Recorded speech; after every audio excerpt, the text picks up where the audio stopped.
All right, so the big question is, will we legalize marijuana here in Texas for everyone? It may seem far from reality in most states other than Colorado, where a new law just went into effect. That's just thousands of new state laws across the country in 2014. As our national correspondent Kristine Frazao found, the trend toward new laws usually starts in one state. Candy-like taste to it. In Colorado, thousands are now seeing green. There's so many excited people taking part in this. But it's not just Colorado residents now legally allowed to buy marijuana. State officials will see about $67 million in annual tax revenue. In Illinois, tossing out your cigarette butt is now considered littering. And police are now limited in using drones to gather information.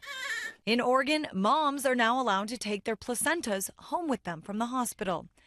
And in California, a new law requires public schools to allow students to use bathrooms of the gender with which they identify, a law hailed by transgender rights supporters, but criticized by some parents and legal analysts. The student who identifies as a different gender may feel comfortable in that bathroom. What about all the other students? And I think that's going to be a problem, and I think you're going to see parents really revolting against this law. With about 40,000 new laws now implemented, the question for many is, what's the bigger picture here?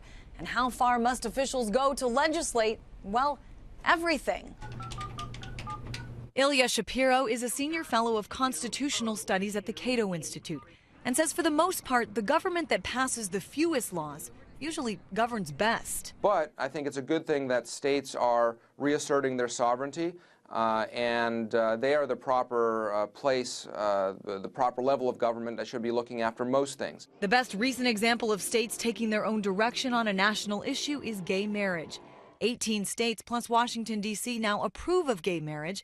As with other laws, the more common it becomes, the more likely it is to pass elsewhere. One of the positive aspects of having federalism, of having state experimentation, is that other states can see the good and bad practices. That can have a cascade effect all over the country. Whether these laws make it onto the agenda in Washington, they're already becoming a hot topic of debate among Americans.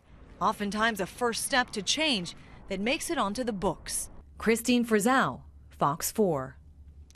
Massachusetts was the first state to legalize same-sex marriage. That was back in 2004.